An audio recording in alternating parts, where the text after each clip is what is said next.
Hello students, Rajasthan University BCom part third examination 2020 paper first auditing and management accounting की second unit आज हम discuss करेंगे। Unit second का first question है हमारा, हाउ वुड यू वाउच और verify the following books?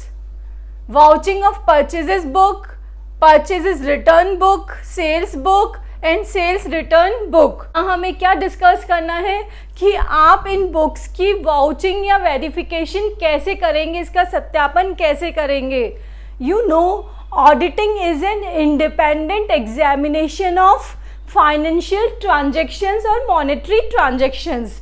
Auditing में हम जितने भी हमारे मौद्रिक लेन देन होते हैं बिजनेस के, उसकी इंडिपेंडेंट स्वतंत्र जांच करते हैं। अब वो स्वतंत्र जांच किसके थ्रू होती है? वाउचिंग और वेरिफिकेशन के थ्रू होती है। So vouching is the backbone of auditing, vouching is the soul of auditing. Fine, वो उसकी आत्मा है, उसकी बैकबोन है। Now we will discuss the vouching. Vouching क्या है? Vouching, in vouching we examines all the transactions through vouchers. Vouching में जो आप एग्जामिनेशन कर रहे हैं हर ट्रांजेक्शन का, वो किससे होगा? वाउचर से होगा। ऑडिटर डायरेक्ट हमारे जितने भी फाइनेंशियल स्टेटमेंट्स है, लाइक P&L, इनकम स्टेटमेंट और बैलेंस शीट, कैश फ्लो, इन सब की डायरेक्ट वेरिफिकेशन नहीं कर सकता जब तक कि उसको जनरल की पोस्टिंग का वेरिफिकेशन नहीं हो जाता है। वो जनरल में जितने भी हमारे ट्रांजैक्शंस की पोस्टिंग हुई है या एंट्री हुई है, उसका one by one each and every transaction का क्या करता है? वेरिफिकेशन करता है थ्रू वाउचर्स। ठीक है, तो ये पूरा लिंक स्टार्टिंग से एंड तक पूरी कनेक्टिविटी को चेक करना ही हमारा क्या है? वाउचिंग है। तो यहाँ पे हम किस सेंस में पढ़ रहे हैं? परचेजेस के सेंस में पढ़ रहे हैं। तो वाउचिंग ऑफ परचेज बुक में आप जितने भी आपके परचेजेस से रिलेटेड डॉक्यूमेंट्स है या एविडेंस है, उनकी स्टडी किस में करेंगे? वाउचिंग ऑफ परचेज बुक में। फाइन, नेक्स्ट थिंग, वाउचिंग में आप क्या करते हैं? मैथमेटिकल करेक्शन, वैलिडिटी और ऑथेंटिसिटी ऑफ बुक्स, इनका आप एग्जामिनेशन करते हैं। फाइन, बिजनेस के हर ट्रांजैक्शन के लिए क्या चाहिए होता है? वाउचर चाहिए होता है। बिना वाउचर के कोई भी एंट्री आप बिजनेस में नहीं कर सकते हैं। तो वो जो वाउचर है, सपोज कीजिए आप किसी एक्सपेंस का वाउचर नहीं बना सकते हैं, तो आप क्या करते हैं? आप उसकी सेल्फ वाउचर बना के उसमें प्रेजेंट करते हैं। फाइन, बट ये चीज़ ध्यान रखनी है कि हर ट्रांजैक्शन का, each and every transaction has its own voucher. Fine, now vouching of purchase book. Before starting the vouching of purchase book, the auditor must examine the internal check system to see the satisfactory of effective. आपकी firm में internal check होता है, तो auditor क्या determine करता है, क्या सोचता है कि मैं इतना पूरी लंबी प्रोसीजर में न जाके इंटरनल चेक पे मैं विश्वास करूं या नहीं करूं। तो उसके लिए वो सर्टेन ट्रांजैक्शंस की चेकिंग कर लेता है, तब उसे विश्वास हो जाता है कि वहाँ का इंटरनल चेक सिस्टम सही है, तो वो उस पर विश्वास करके आगे की और प्रोसीजर्स करता है। क्यों? क्योंकि उसको कुछ काम कराया मिल जाता है थ्रू इंटरनल चेक। बट जो लास्ट लाइबिलिटी होती है या फाइनल लाइबिलिटी होती है, वो ऑडिटर की खुद की होती है। वो ही लाइबल होता है किसी भी विश्वास के लिए या किसी भी ग्राउंड के लिए। If yes, auditor must check vouchers like invoice, PF order, goods in GIB, goods inward book, CC, copy of challan, statement of accounts, correspondence follows. Now, first is internal check. That is, examine the system of internal check in respect of purchase, material or goods of all kind. Brief description in the material should be carried out to be client's staff should also be given either on the back of the invoice or the separate sheet should be attached to it. Vouching of purchase book में क्या करता है, internal check के लिए वो कुछ vouchers को उठाता है और उनको चेक करता है कि उनमें जो मटेरियल और गुड्स मेंशन है वो क्या सही आया है, ठीक है, through its records. Next is receipt of goods. As you know, जब भी आप परचेज करेंगे तो आपके पास क्या होगा, एक इनवॉइस होगा, that is your receipt of goods. आपने गुड्स को या माल को रिसीव कर लिया है, दैट इज योर इनवॉइस। और उस इनवॉइस में आपकी बहुत सारी चीज़ें मेंशन होती है, that is to ensure that the receipt of goods in purchase invoice should be checked with documentary vouchers such as goods received notes, invoice register ETC। अब यही नहीं है कि सिर्फ आप उस वाउचर पे रिलाई कर देंगे, आप उस सिर्फ एक वाउचर या बिल पे रिलाई नहीं करेंगे, आपको आगे क्या प्रोसीजर करनी होती है, जो आपके गुड रिसीव नोट्स हैं उससे आप उसको टैली करेंगे। सेकंड, जो इनवॉइस रजिस्टर है, जब आप माल खरीदते हैं तो वो आपके गोडाउन में आता है तो इनवॉइस रजिस्टर में भी उसकी एंट्री होती है, तो उस एंट्री से भी क्या किया जाता है, उस बिल को चेक किया जाता है। तो लाइकवाइज ईच ट्रांजैक्शन ऑडिटिंग में चेक किया जाता है, वाउच किया जाता है। And see the credit purchase are entered. आपने परचेज तो कर ली, ठीक है, अब उसमें क्या देखेंगे कि ये कैश परचेज है या क्रेडिट परचेज है, उसका भी आपको वेरिफिकेशन करना होगा। A test check of these document. अब क्या करना होता है, टेस्ट चेक, क्योंकि आप इंटरनल चेक पे आप रिलाई कर रहे हैं, इज ऑल्सो सजेस्टेड। अब ये जो टेस्ट चेक कैसे होगा कि जो स्टोर्स का रिकॉर्ड है, कि स्टोर्स के रिकॉर्ड में उस मटेरियल की एंट्री है या नहीं है, ऐसे ही आपने रिसिप्ट ऑफ गुड्स का वेरिफिकेशन किया है। Next is detail from invoice. अब आपके पास जो इनवॉइस है उसमें आप क्या क्या चेक करेंगे। First is purchase invoice is the name of the client. सबसे पहले तो आप ये देखेंगे कि ये जो परचेज इनवॉइस है वो हमारे क्लाइंट के नाम से है या नहीं है जिससे हमने परचेज किया है। Goods are purchase for the purpose of business. और जो गुड्स परचेज की गई है वो ऑडिटर देखेगा कि वो बिजनेस पर्पस के लिए की गई है या फिर पर्सनल यूज़ के लिए की गई है या फिर अदर यूज़ के लिए। Date of purchase correspondence to the accounting year. क्या ये वाउचर या जो डेट ऑफ परचेज है वो अकाउंटिंग ईयर से रिलेटेड है। Purchase voucher is authorized by competent person. क्या ये परचेज वाउचर हमें जिससे मिला है वो एक कॉम्पिटेंट पर्सन है। एडजस्टमेंट ऑफ डिस्काउंट हुआ है, एडिशनल एक्सपेंसेस हुए हैं क्या परचेज डे बुक में, उसकी चेकिंग।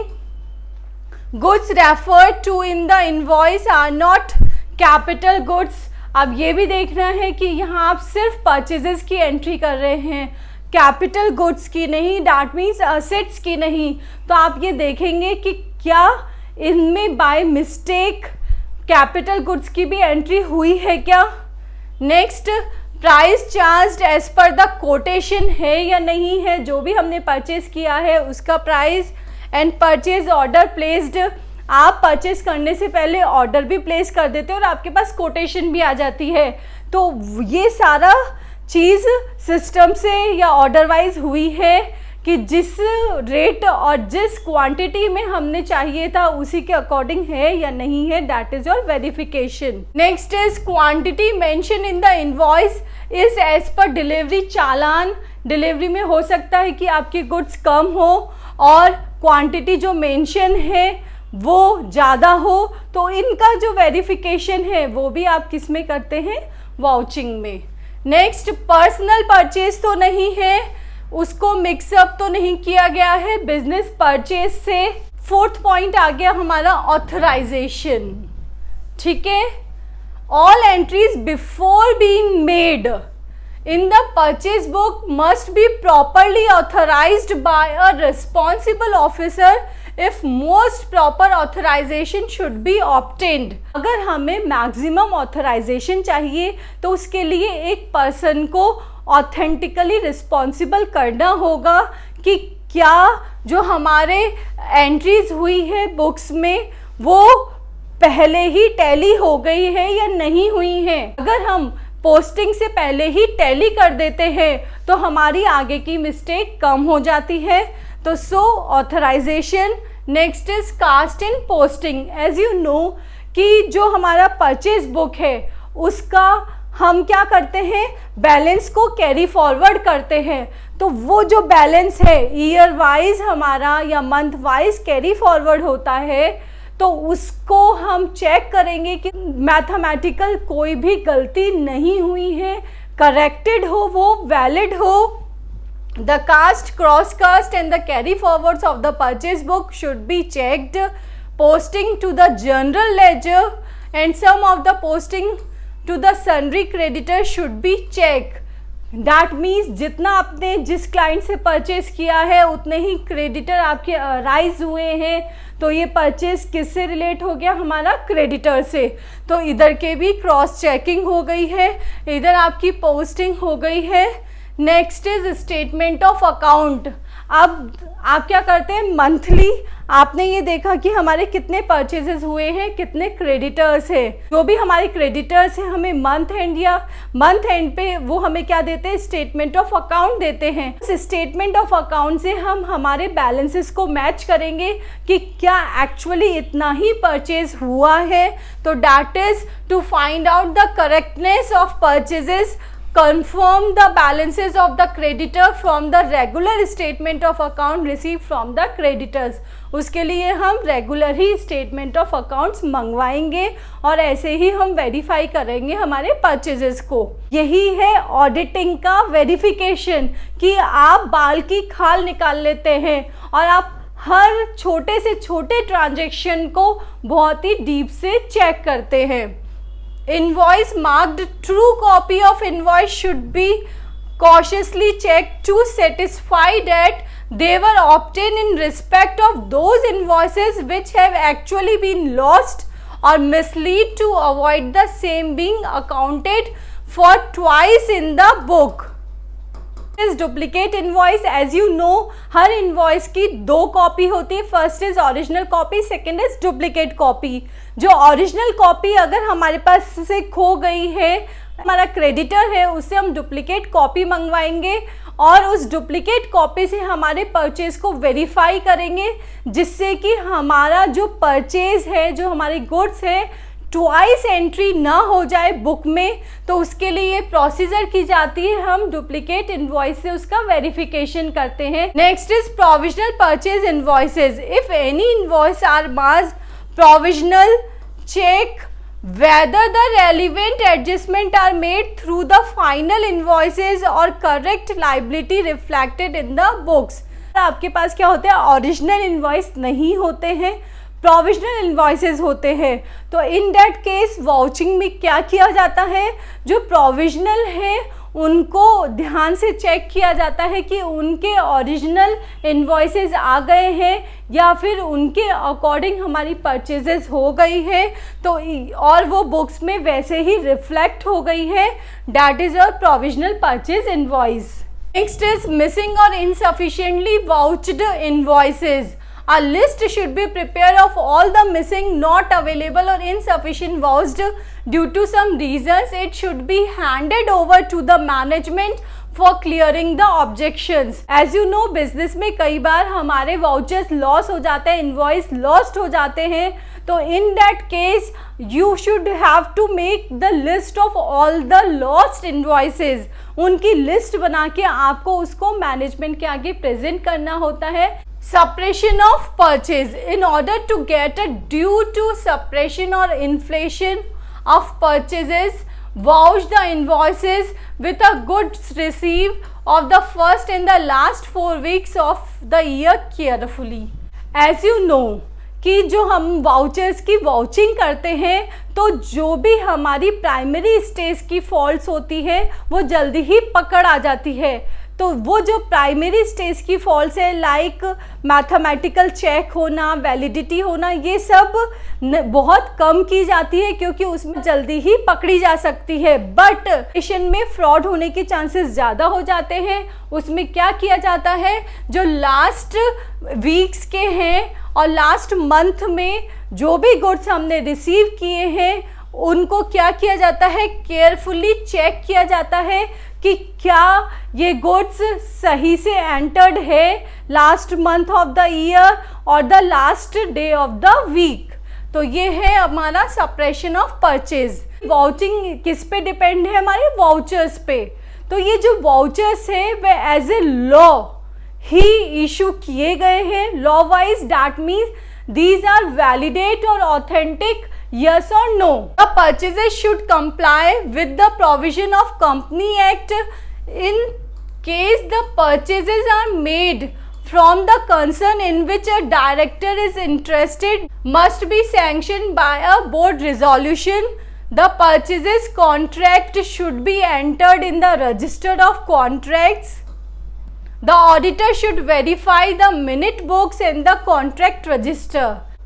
In this, जो भी बड़ी फर्म है अपना बल्क में परचेस करने के लिए जो भी हमारे डायरेक्टर्स हैं उनके बीच पे कन्वर्सेशन करती है या उनके बीच में डिसाइड किया जाता है कि कितना परचेस किया जाए और किससे परचेस किया जाए। जो परचेस का ब्रीफ करती है तो वो किससे ऑथेंटिक होता है, हमारे बोर्ड ऑफ डायरेक्टर्स उसको बोर्ड रिजोल्यूशन से ऑथेंटिक करते हैं। तो बोर्ड रिजोल्यूशन जो भी कॉन्ट्रैक्ट साइन करता है वो किस में मेंशन होता है, मिनट बुक में होता है और कॉन्ट्रैक्ट रजिस्टर में होता है। तो ये जो हमारी प्रोसीजर हो रही है वो अंडर द लॉ होनी चाहिए। Next is disclosure. The auditor should verify the value and the quantities of the item purchased are disclosed as per the requirements of the Schedule 3 of the Companies Act 2013. 2013 का schedule 3 जो हमें बताता है कि हमारी quantity of item और value कैसे verify की गई है, वैसे ही ये वेरीफाइड है या नहीं है। यही प्रोसीजर आपको एक ऑडिटर को वेरिफिकेशन में फॉलो करनी होती है। Imported item should be disclosed separately. तो that is a vouching of purchase. In brief we can say purchase की स्टार्टिंग पॉइंट से लेकर लाइक उसकी कोटेशन या ऑर्डर से लेकर जो भी ऑथेंटिक उसका डॉक्यूमेंट है उससे उसको वेरीफाई करते हुए टिल एंड जब तक उसकी पोस्टिंग नहीं हो जाती लाइक लास्ट P&L अकाउंट तक, तब तक आपको स्टेप बाय स्टेप उसकी वेरिफिकेशन करते हुए चलनी होती है। एक आपकी हेल्प जब हो जाती है जब आपका इंटरनल चेक सिस्टम थोड़ा सॉलिड होता है तो आप उस पर रिलाई करके आगे की प्रोसीजर कर सकते हैं। बट फाइनल लायबिलिटी किसकी होती है, ऑडिटर की खुद की होती है। ये हो गया हमारा वाउचिंग ऑफ परचेज बुक। तो ऐसे ही हमारी वाउचिंग किस में होगी, परचेज रिटर्न बुक की, सेल्स की होगी और सेल्स रिटर्न बुक की होगी। जो भी रिलेटेड डॉक्यूमेंट है आपके परचेज रिटर्न के इसी सीक्वेंस में वो वेरीफाई किए जाएंगे और ऐसे ही सेल्स के और नेक्स्ट ऐसे ही सेल्स रिटर्न के। नेक्स्ट सेम प्रोसीजर हम फॉलो करेंगे vouching of purchase return book में। एज इट इज़ इसमें भी internal check system first check किया जाता है जिसमें क्या क्या होते हैं, debit note issued, return outward book, credit note received in the vouching purchase return book. ये देखिए जो परचेजेस है उसमें डेबिट नोट इशू किया जाता है। कैसे, जब परचेजेस के टाइम पे हमारी एंट्री क्या होती है, लाइक आपने माल खरीदा X से तो आप क्या एंट्री करेंगे, purchases account debit to X account, ठीक है। बट जब परचेज रिटर्न करते हैं तो आपको इसको डेबिट करना होता है, तो X account debit to purchase return, ये हमारी एंट्री होती है। अब हमें क्या इशू करना होता है, डेबिट नोट। क्यों, क्योंकि हमने क्या किया है, एक्स के अकाउंट को डेबिट किया है, इसलिए आप क्या करते हैं, डेबिट नोट इश्यू करते हैं at the time of purchase return. Fine, तो ये आप इशू करेंगे। Next is return outward book, जो आपका माल बाहर जा रहा है, वापस जो आया हुआ है, आउटवर्ड बुक में आप उसकी एंट्री करते हैं। नेक्स्ट क्रेडिट नोट रिसीव्ड, आप क्रेडिटर्स के पास में परचेज रिटर्न करते हैं तो वो जो माल रिसीव करेगा उसके लिए हमें इशू करता है क्रेडिट नोट्स, तो वो करेंगे। Vouching of purchase return books करेंगे, इसमें सेम वही स्टेप्स होंगी जो कि हमने क्या की है, परचेजेस में की है, बट इसमें सिर्फ इनवॉइसेस के नाम चेंज हो जाएंगे, रजिस्टर के नाम, बुक्स के नाम। Examine the system internal check as regards of purchase return, proper debit notes है या नहीं है। अभी आपको बताया गया है कि डेबिट नोट कैसे इशू होते हैं। The proper debit notes is issue to the suppliers in the credit note received, ये हम सप्लायर को इशू करते हैं और क्रेडिट नोट रिसीव करते हैं। While checking the debit notes special attention should be given to the following points, that is it is made the name of the client, जिससे माल खरीदा था उसी के नाम पे बनाया है। Next is the name of the creditor is given and the credit note agrees with the debit notes, जो भी क्रेडिटर हमें माल दे रहा है उसी के नाम पे आपने डेबिट नोट बनाया है। The date of debit note falls within the financial year. Debit note is properly recorded in the debit note register. Goods sent out, the entries for the goods return should be checked with the goods outward books or the gate pass। जो भी माल जाता है वो उसकी entry gate पास पे भी होती है, उससे चेक करना उसको। रिकॉर्डिंग एंड पोस्टिंग, लेजर में पोस्टिंग करना, जनरल में रिकॉर्डिंग करना। तो check the entries of purchase return book and the posting from it to general and the same posting the creditors ledger, दोनों में इसकी पोस्टिंग को देखना।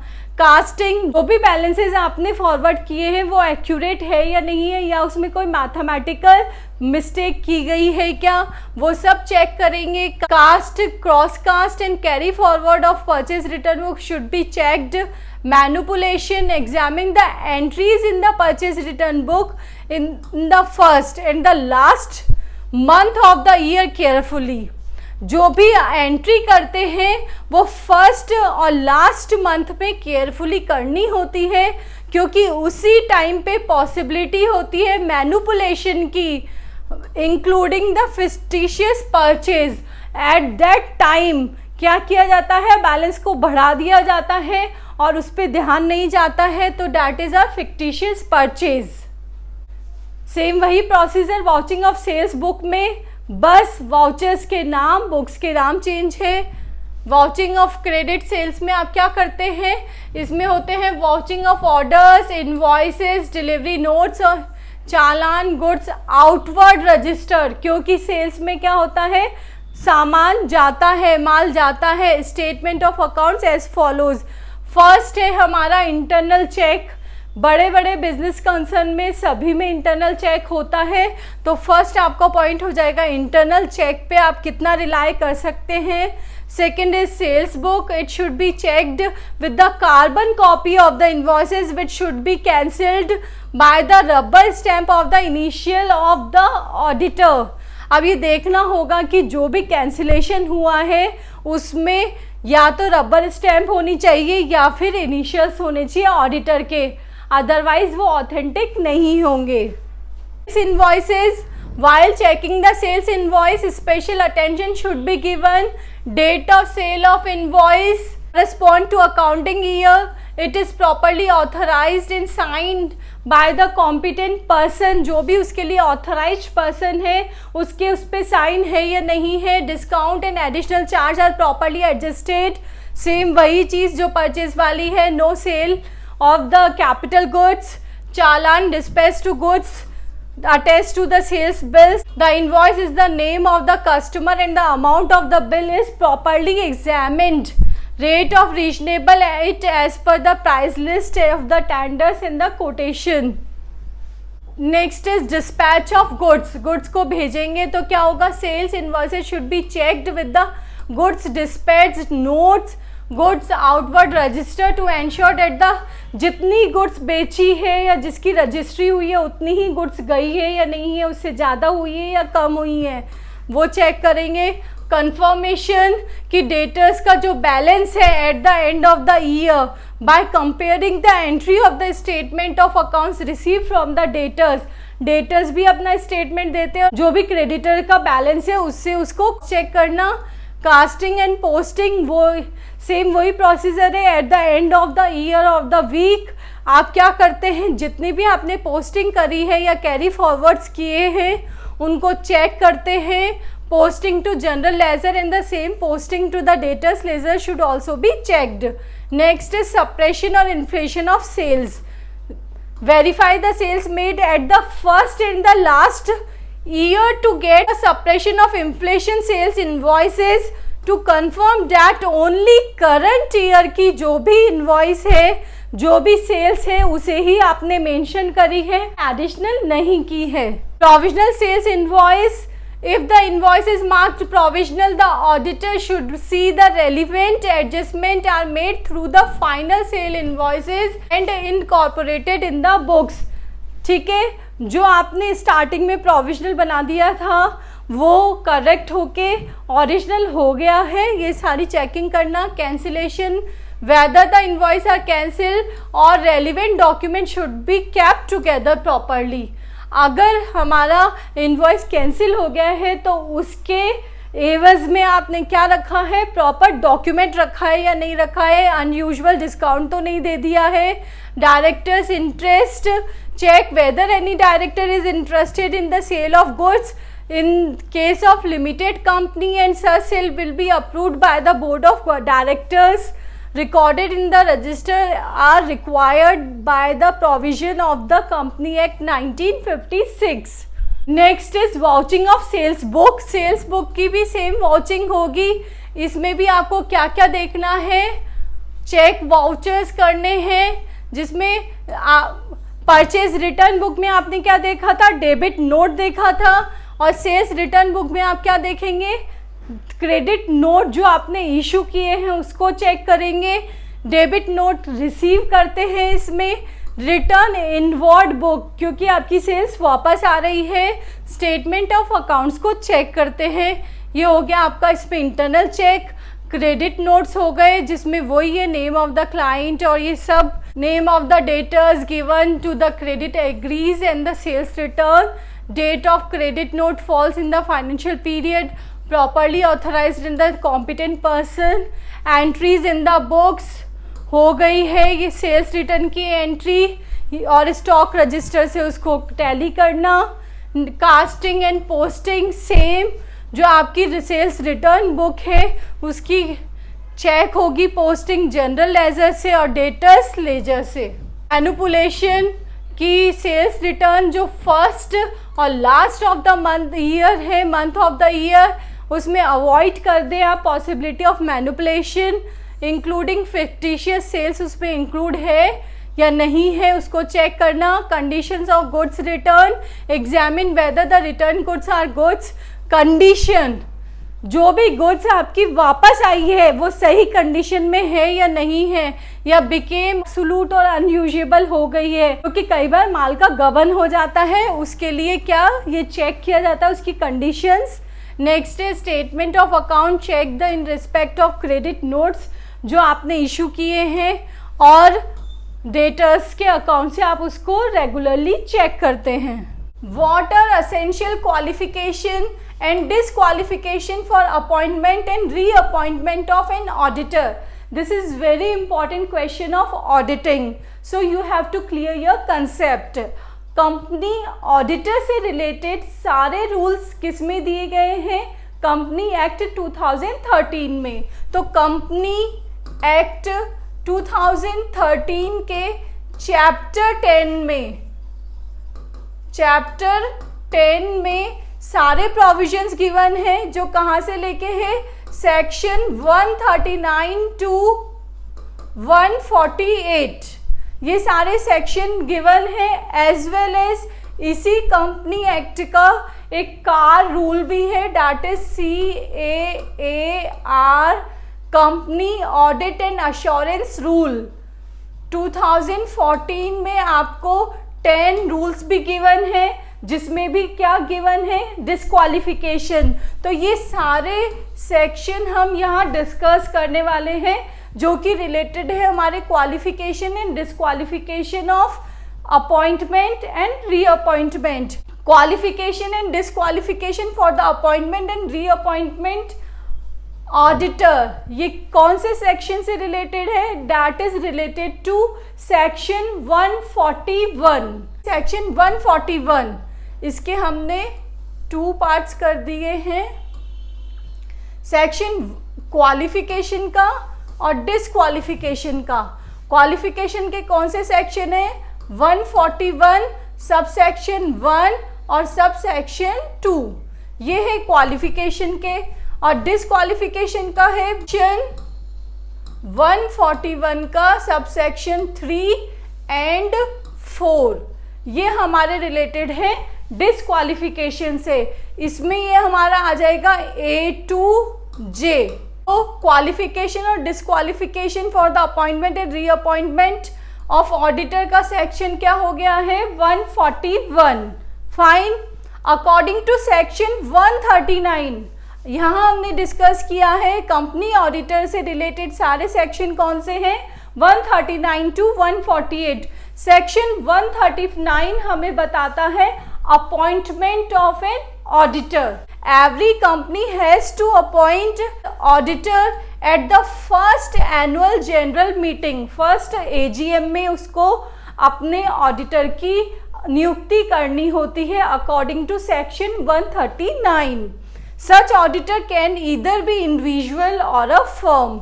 और ये ऑडिटर कौन भी हो सकता है? एक इंडिविजुअल, दैट मीन्स एक आदमी भी हो सकता है, पर्सन भी हो सकता है, और एक फर्म भी हो सकती है। Qualification of company auditor section 141 के सबसेक्शन 1 एंड 2 ये हमने ऊपर डिस्कस किया था। 1 रिलेटेड है इंडिविजुअल और अ पर्सन से और 2 रिलेटेड है हमारा फर्म से।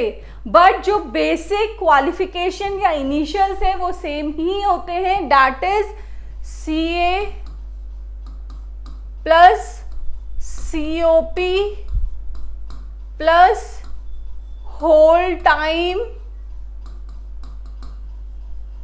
Plus in India. इस बेसिक को आपको ध्यान रखना है। According to section 141 sub section 1 एक इंडिविजुअल क्या होना चाहिए? CA होना चाहिए, तभी आप उसको कंपनी ऑडिटर अपॉइंट कर सकते हैं, अदरवाइज नहीं कर सकते हैं। First thing. Second, he should have COP certificate of practice. COP means certificate of practice. और ये प्रैक्टिस कैसी होनी चाहिए? होल टाइम होनी चाहिए, पूर्णकालीन अभ्यासरत होना चाहिए। और कहाँ होना चाहिए? इन इंडिया में होना चाहिए। अगर कोई CA जॉब करता है तो आप उसे कंपनी ऑडिटर अपॉइंट नहीं कर सकते हैं। Section 141 subsection 1 an individual person shall be qualified for the appointment as auditor of a company if he is a chartered accountant within the meaning. और चार्टर्ड अकाउंटेंट का meaning क्या है? Chartered accountant act 1949 में a chartered accountant means a person who is a member of institute of chartered accountant. Person किसका member होना चाहिए? Institute of chartered accountant of India. और उसके पास क्या होना चाहिए? Certificate of practice, either individually और पार्टनरशिप। ये जो सर्टिफिकेट ऑफ प्रैक्टिस कैसे हो सकता है? इंडिविजुअली भी हो सकता है और in a partnership with the other chartered accountants in practice. For next is consideration received और to be received they must for the time being. कौन सा कंसिडरेशन रिसीव करना है, कितना टाइम होगा, वो किससे ऑथराइज्ड होना चाहिए? सेंट्रल गवर्नमेंट से होना चाहिए। कब? इन द केस अगर वो कहाँ पे हो? आउटसाइड इंडिया में हो। और क्वालिफिकेशन क्या होनी चाहिए? Similar to CA। Therefore only practising chartered accountant, यहाँ पे यही बोला गया जो खुद की प्रैक्टिस कर रहे हैं, कोई जॉब नहीं कर रहे हैं, वे ही क्या कर सकते हैं? As a company auditor appoint हो सकते हैं। नेक्स्ट है partnership firm as auditor, section 141 का subsection 2। A firm including limited liability partnership, एक ऐसी फर्म जो कि क्या हो, LLP हो, वही क्या कर सकती है, as a company auditor appoint हो सकती है। इसमें भी दो केसेस हैं। फर्स्ट है जो उसके ऑल पार्टनर्स क्या हो, CA हो, और सेकंड कंडीशन में क्या होगा, सपोज कीजिए अगर सारे पार्टनर नहीं है तो भी आप कर सकते हैं, जिसमें क्या हो, mostly partners should be CA। जो भी ऑडिटिंग की जाएगी वो फर्म के नाम से ही की जाएगी, चाहे इनमें से कोई भी पार्टनर ऑडिटिंग कर रहा हो, ठीक है। और इन द केस ऑफ सिग्नेचर, कोई भी पार्टनर जो कि CA हो वो उस ऑडिट रिपोर्ट पे साइन कर सकता है। Firm including a limited liability partnership where all the partners practising in India are qualified chartered accountants for appointment as auditors. और इन पार्टनर्स में जो CA होंगे उसकी भी क्वालिफिकेशन क्या होगी, CA plus COP plus whole time in India, that is may be appointed by its firm name to be auditor of a company. In such a case, any partners or practicing may act in the name of the firm. A person who is chartered accountant can be appointed as a statutory auditor. एक ऐसा person जो कि CA है वो वैधानिक अंकेक्षक भी नियुक्त हो सकता है, दैट मीन्स स्टैट्यूटरी ऑडिटर भी।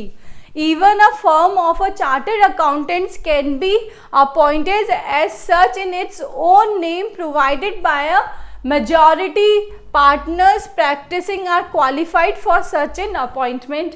आपको ऊपर ये दोनों कंडीशन मैंने डिस्कस कर ली है।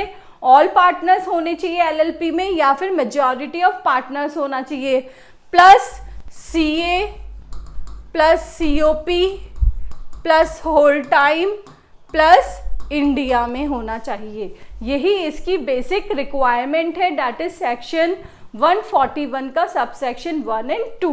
ये है हमारी qualification. Next is disqualification of an company auditor. तो ये हम डिस्कस करेंगे सेक्शन 141 के सबसेक्शन 3 और सेक्शन 141 के सबसेक्शन 4 में। अब 3 में हमारे कितने आ जाएंगे, A to J तक आ जाएंगे। ये अब A to J, ये देखिए ये A B C D ये सारे हमारे J तक कंटिन्यू है, इसके अलग अलग प्रोविजन है, ठीक है, जिसको हम डिस्कस कर रहे हैं। ये सेक्शन तो आ गया, as well as car rule 2014 का रूल 10 भी हमें डिसक्वालिफिकेशन के बारे में बताता है।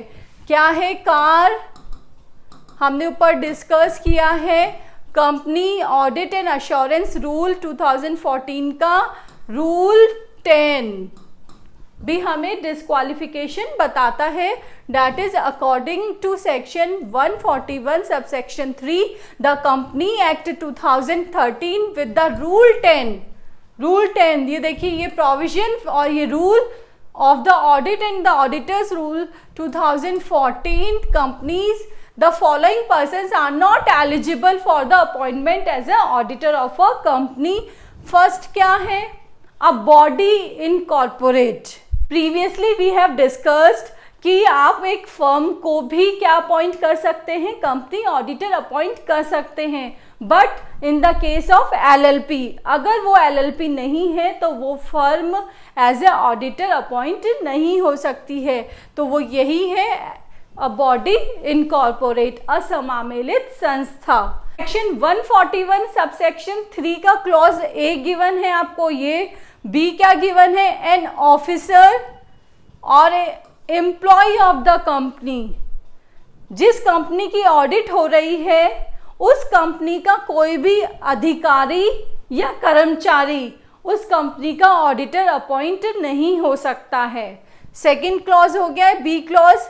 C क्लॉज क्या है, a person who is partner और who is in the employment of an officer और एम्प्लॉय ऑफ द कंपनी। तो इसमें क्या बोला गया है, एक ऑफिसर और एम्प्लॉय ये है हमारा ऑफिसर, ये है एम्प्लॉय। इस ऑफिसर का एम्प्लॉय और पार्टनर, ये जो ऑफिसर है इस ऑफिसर का एम्प्लॉय और पार्टनर ये दोनों ही नहीं कर सकते हैं ऑडिटिंग। ऑफिसर का एम्प्लॉय भी नहीं कर सकता है और ऑफिसर का पार्टनर भी नहीं कर सकता है। यहाँ पे एम्प्लॉय का एम्प्लॉय भी नहीं कर सकता है। दैट मीन्स एक कंपनी का जो एम्प्लॉय है उसका भी अगर कोई एम्प्लॉय है तो वो भी उस कंपनी की ऑडिट नहीं कर सकता है, और कोई कर्मचारी है उसका कोई पार्टनर है तो वो भी नहीं कर सकता है। Next is clause D, a person who और हिज रिलेटिव और अ पार्टनर, वो भी उस कंपनी की ऑडिट नहीं कर सकता है। इसकी हमें कंडीशंस गिवन है। First is holding any security और इंटरेस्ट। सपोज कीजिए आप ए को ऑडिटर अपॉइंट करना चाहते हैं तो ए ओन खुद, उसका रिलेटिव और उसका पार्टनर, ये तीनों ही नहीं हो सकते हैं। तब कंडीशन क्या होगी? इज होल्डिंग एनी सिक्योरिटी और interest in the company, its subsidiary और इट्स होल्डिंग और एसोसिएट कंपनी और सब्सिडरी और सच होल्डिंग कंपनी। अगर इन तीनों में से किसी के पास भी क्या है? C A has.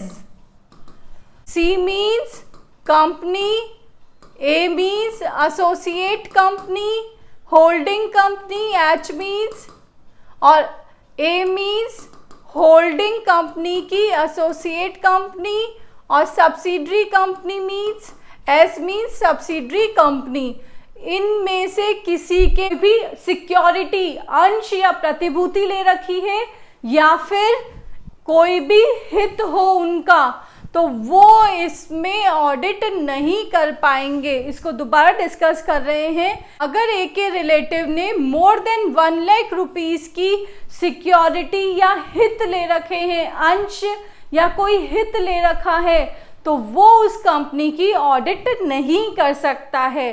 पार्टनर और खुद के केस में तो 1 रुपए का शेयर या हित भी नहीं ले सकते हैं, बट रिलेटिव के केस में क्या क्लॉज हो गई है कि अगर रिलेटिव ने मोर देन 1 लाख रुपीस की कोई सिक्योरिटी या फिर कोई हित ले रखा है तो उसको क्या करना होगा? विद इन 60 डेज उसको इस क्लॉज को सही करना होगा। डैट मीन जितने भी एक्सेस उसने सिक्योरिटी या हित ले रखा है उसको सेल आउट करना होगा और फिगर को कहाँ तक लाना होगा?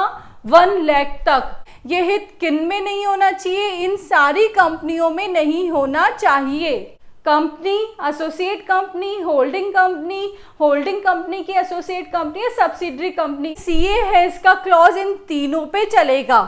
फर्स्ट में हो गया, सेकंड में भी यही होगा कि होल्डिंग कंपनी, सब्सिडरी कंपनी और ये सब जो है उनमें क्या नहीं होना चाहिए? उनका ऋणी नहीं होना चाहिए। कल से समझ रहे हैं, ए खुद ओन या उसका रिलेटिव या उसका पार्टनर। सी ए हैज के ऋणी है, उनसे उन्होंने ऋण ले रखा है तो वो उस कंपनी की ऑडिट नहीं कर सकते हैं। इसकी लिमिट क्या है? मोर than 5 lakh rupees. 5 lakh rupees से ज्यादा के ऋण लेने पर आप उस कंपनी की ऑडिट नहीं कर सकते हैं। कंपनी में ये सारी कंपनियां इंक्लूड हो गई है।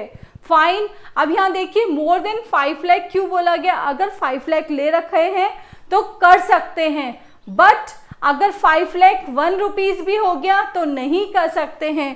तो that is more than 5 lakh rupees. Fine. Next है, हैज गिवन अ गारंटी और provided any security in connection with the indebtedness of any third person to the company, its subsidiary, its holding, associate company, in such a holding company for such amount may be prescribed। अगर किसी auditor ने, खुद ने, उसके relative ने या partner ने more than 1 lakh की अगर गारंटी दे रखी है थर्ड पार्टी की, इनमें से किसी भी कंपनी को, तो वो उस कंपनी की ऑडिटिंग नहीं कर सकते हैं। तो यहाँ हमारे तीनों पॉइंट डिस्कस हो गए। ये तीनों किससे रिलेटेड है? सीए हैज से रिलेटेड है। इसे रिपीट करते हैं हम इसको। इस कंडीशन में सिर्फ रिलेटिव ही 1 लाख रुपीस तक की सिक्योरिटी या फिर हित रख सकता है, पार्टनर और खुद नहीं। सेकेंड केस में अप टू 5 लाख तक वो उसका ऋणी होना चाहिए, तभी वो ऑडिट कर सकता है। थर्ड केस, इन तीनों में से कोई भी गारंटी दे सकता है कंपनी को फॉर द थर्ड पार्टी। उसकी लिमिट है हमारी अप टू 1 लाख रुपीज।